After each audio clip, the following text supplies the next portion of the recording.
All right, so I'm gonna show you guys how I get rid of bubbles in canvases. So, number one thing, if you peel back, you got zoom in. My daughter's helping me record. Brie, I need you to get where see these little lines? See if you can get it in the right lighting for me. There's little lines going down right here. I'm gonna turn it in the lighting. There's like these little bubbles going down. Can you see it in the thing? Not really. All right, let me see the phone really quick. Sorry guys, hold on. Okay, right here. Here's perfect. If you look at the or actually this one's even better, right here. I'm going to point to it. Right here, if you look, there's a raise in the adhesive, and then like if you go over to here, it's completely flat. This is how it should be, but occasionally you get these rivers. So I'm gonna work on the one that I showed you, but before I do that, there's something. So here's this line. This is the one we're gonna do. But if let's say that you were going to start working on this diamond painting and you turn the light pad on and you peel it back, you would literally never be able to tell that there was a line. It looks flat when the light pad's on. So the most important part of this is to check whatever section of the canvas you're about to work on first for rivers, and then if there's rivers in that section, deal with them and then deal with the rest later. So turn the light pad off, and here's what you do. Brie, if you can zoom in on this somehow on this spot. Can we use flash? Is that an option? Or sit in that chair so that way the light's shining down on this. I need this bubble right here. Can you get it? You have it? The bubble? Kind of. Okay, so whoop, hold on. Okay, so here's the bubble. I have an X-Acto knife. Here, get the knife.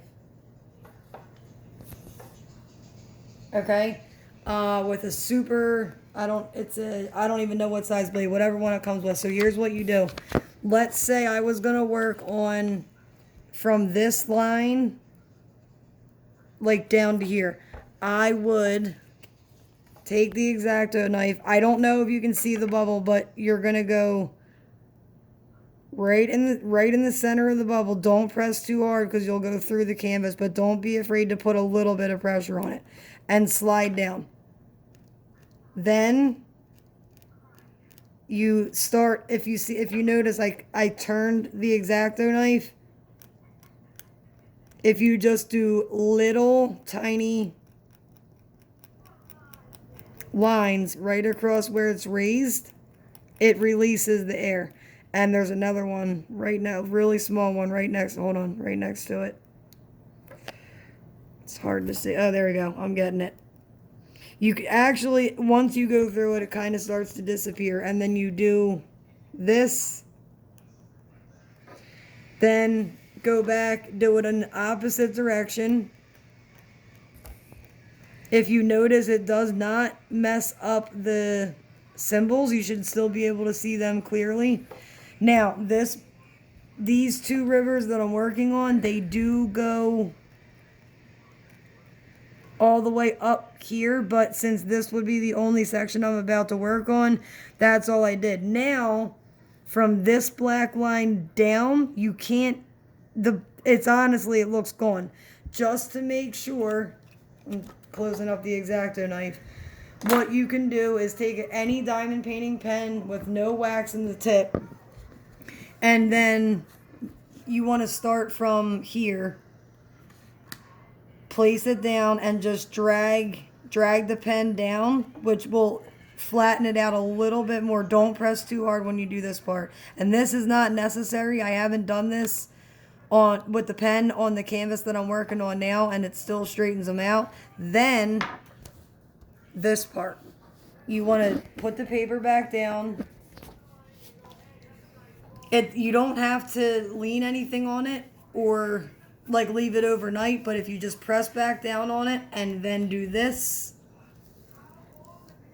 Now if you zoom in, all you can see are the little tiny lines from the pen.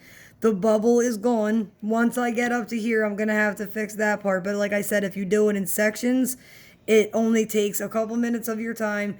And then when I do eventually go to lay these drills down, they will be flat. And that's all there is to it.